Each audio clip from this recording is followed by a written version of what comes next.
The modern state of Turkey covers an area of nearly 300,000 square miles. In parts, it is rich and green and very fertile. In others, it is dry and barren as a desert.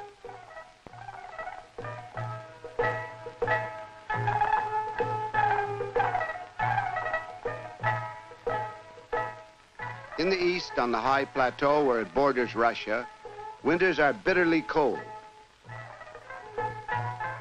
In the southwest, the climate is warm and typically Mediterranean.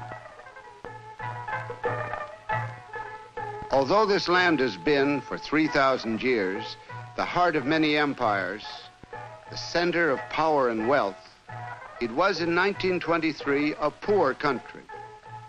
In that year of its founding, the new republic faced all the problems that must be solved in underdeveloped countries. Today, Turkey is a nation in transition. Within 4 decades, it has become the most Western of all the Muslim states. The extreme contrast to be seen throughout the country prove how much may be accomplished in a short time, and yet how little. They show how long a time it takes for growth and change and progress, and prove how hard it is to bring prosperity and democracy to a people who have never known either.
In 1923, roughly 90% of all Turks were peasants, and they lived for the most part in remote and isolated communities where, as in other underdeveloped countries, social and economic conditions had changed very little since biblical times.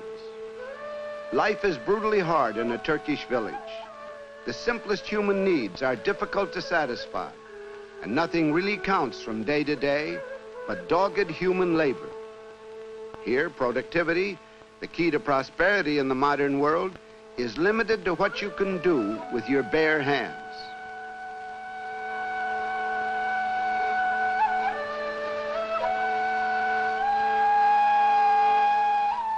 In America, a single farmer may produce enough food for himself and 20 others.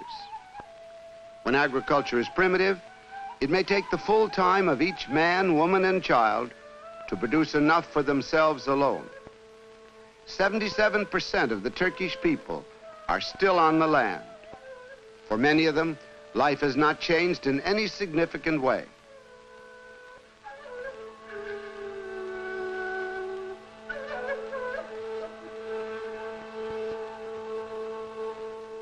For a handful of others, a single tractor has made all the difference. At this stage of the nation's growth, a tractor may change a peasant into a businessman farmer. Estimates show that 6 million additional Turkish acres could be cultivated if modern tools were available. Even lacking such tools, Turkey has made progress. By 1939, with land reforms and new techniques introduced by President Kemal Atatürk, the nation produced enough food for its own needs and a surplus for export. Since then, the hazards of climate and war have upset this favorable balance. But Turkish melons, figs, raisins, and hazelnuts from the Black Sea coast are still shipped to many parts of the world.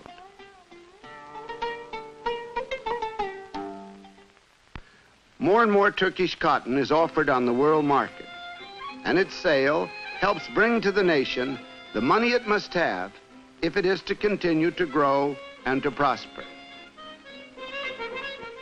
With the help of foreign specialists, some of whom were first brought to the nation by Ataturk, livestock and techniques of animal husbandry have been greatly improved.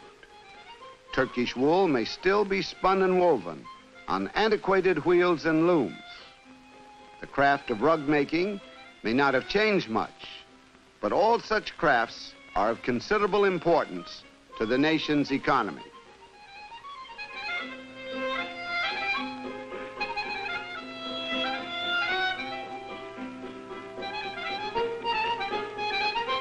The silk industry is growing.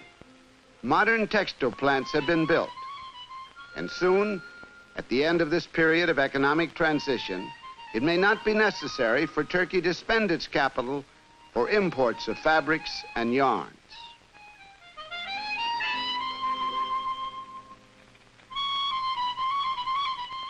Tobacco remains the nation's most important crop for export, especially to America. From the small farm where the peasant harvests and dries it in the sun, some of it goes to modern factories, which turn out 26 billion cigarettes a year. To move its crops to market, Turkey must still rely heavily upon backbreaking human labor and upon the strength of animals.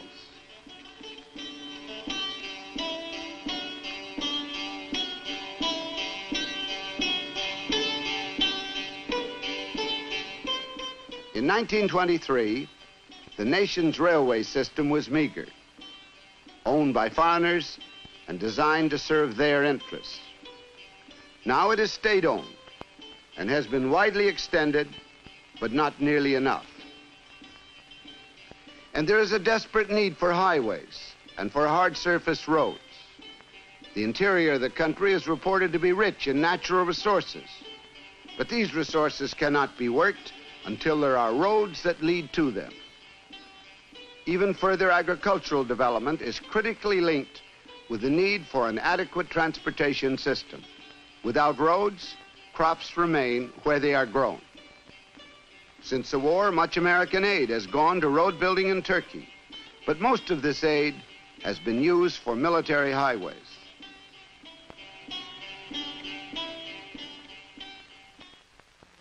Much of any nation's progress and prosperity depends upon the discovery and exploitation of its natural resources. Wealth, in the form of such minerals as chrome, of which Turkey is one of the world's principal producers, may lie unnoticed. The Turks have discovered and are now producing coal, lignite, manganese, and many other minerals, including petroleum.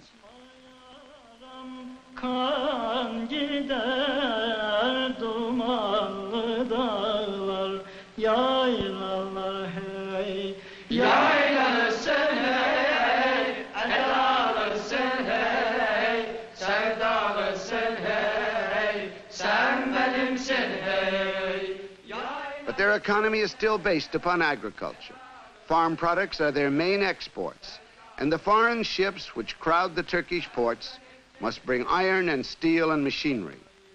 And recently, owing to drought, even wheat has had to be imported.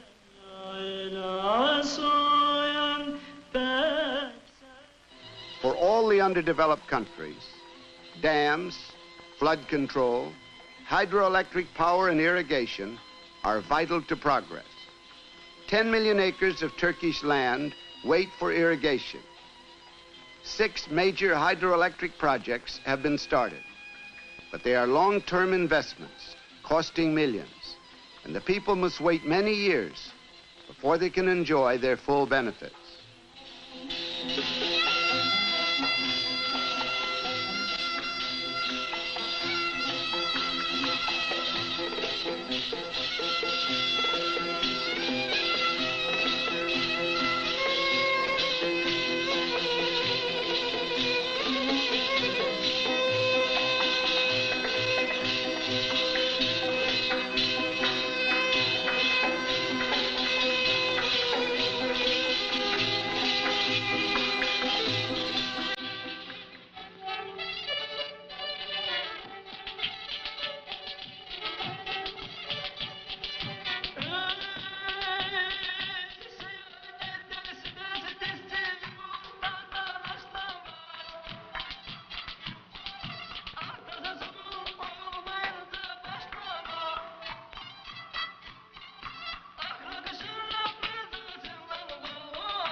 of all the wealth and power of the Ottoman Empire, the Turkish people saved almost nothing but their great mosques and their traditional ways.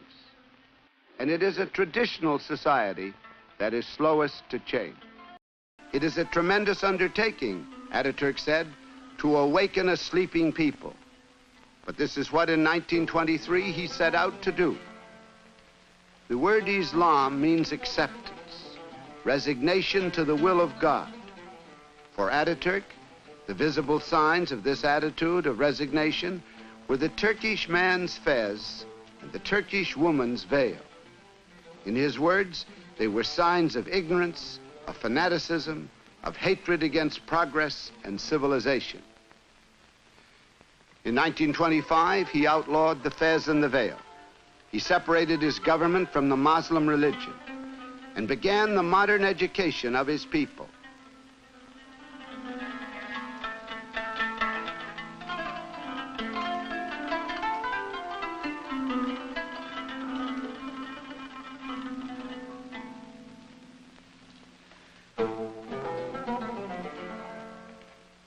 In the eyes of the Imam, the Muslim teacher, an educated man is one who can recite the Quran from memory, even if he does not know what it means.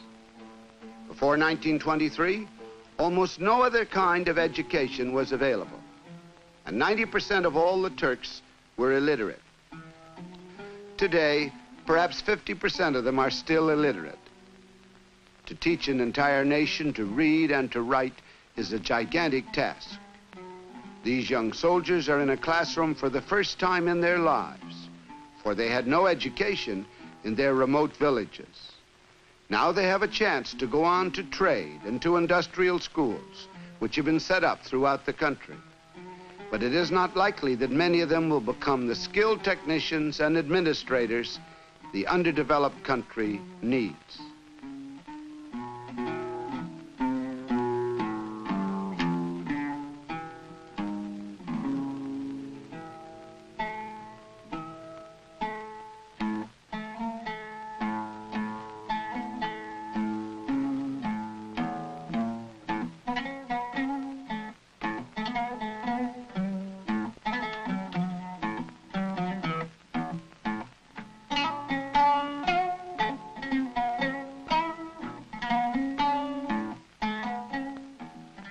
Within 4 decades, many young Turks have been educated and trained in medicine and in the sciences.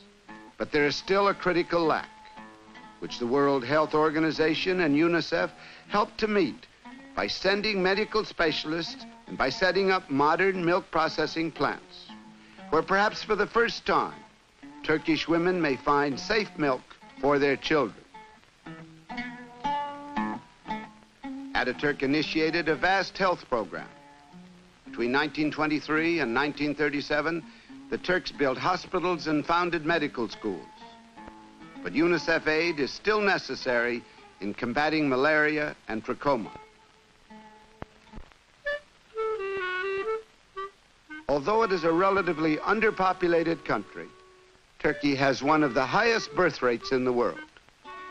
As the mortality rate declines, more and more children must be cared for and educated, and at its present stage, Turkey must spend a goodly portion of its income simply to hold on to what has been gained in education. Today, 50% of its children have little hope of learning to read and write. Those who can go to school learn to read and write their language in the Roman alphabet. Traditionally, their language was written in the Arabic script. As he replaced the Muslim calendar by the Western, Ataturk replaced Arabic writing by the Roman. And it is now used for all books to give Turkish students easier access to the knowledge of the West. Today, the Turkish child may begin his study in a one-room schoolhouse, often built by the villagers themselves.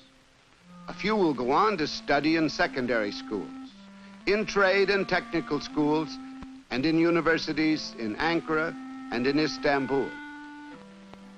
The new Middle Eastern Technical University, a joint project of Turkey and the United Nations Special Fund, will soon be sending its graduates to vital projects throughout the Middle East.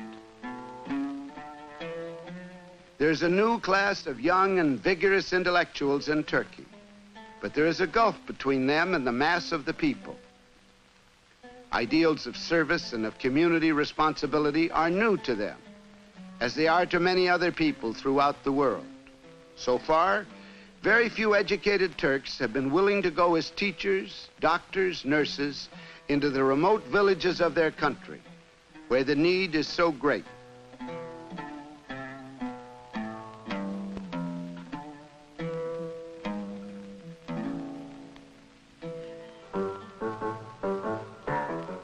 Over the entrance to the Turkish parliament, there are inscribed the words, "All power emanates from the people."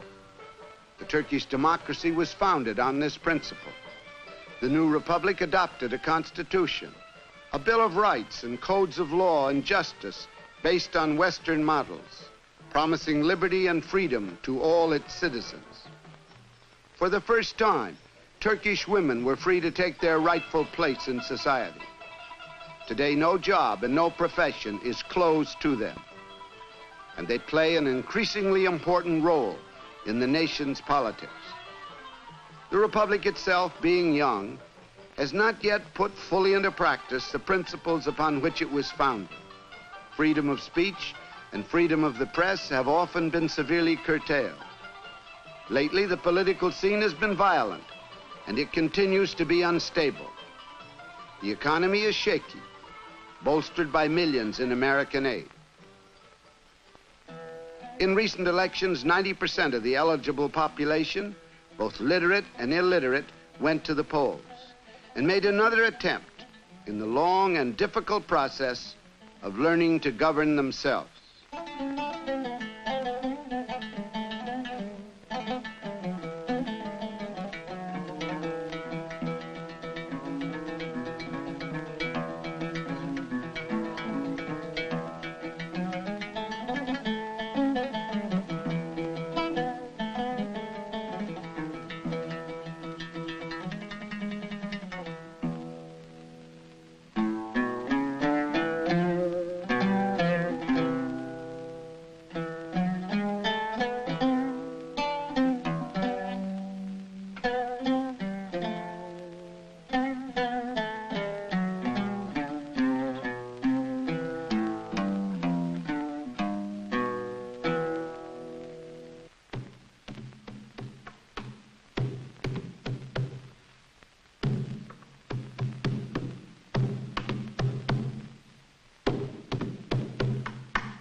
Throughout its history, Turkey's geographical position has destined it to be a bridge between East and West and a battleground. The Bosporus and the Dardanelles are among the world's most strategic waterways. Many foreign powers, especially Russia, have sought control of them.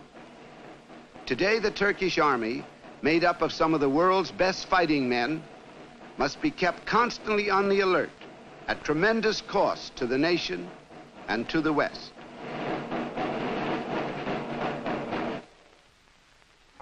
Kemal Ataturk came up out of the army of the Ottoman sultans to lead his country into the modern world and to be called its father. He was a highly controversial figure, but his ideals, his vision, his deep insight into his nation's people and its problems shaped Turkey's history and achievements. His dream for his nation remains vivid, but there is still a long way to go before it becomes a reality. Ataturk died in 1938. Every year since, on the anniversary of his death, the Turkish people have observed a moment of silence in his honor.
The modern state of Turkey covers an area of nearly 300,000 square miles.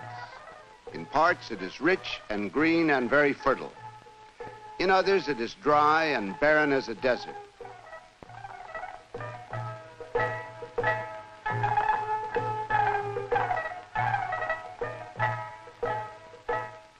In the east, on the high plateau where it borders Russia, winters are bitterly cold. In the southwest, the climate is warm and typically Mediterranean. Although this land has been for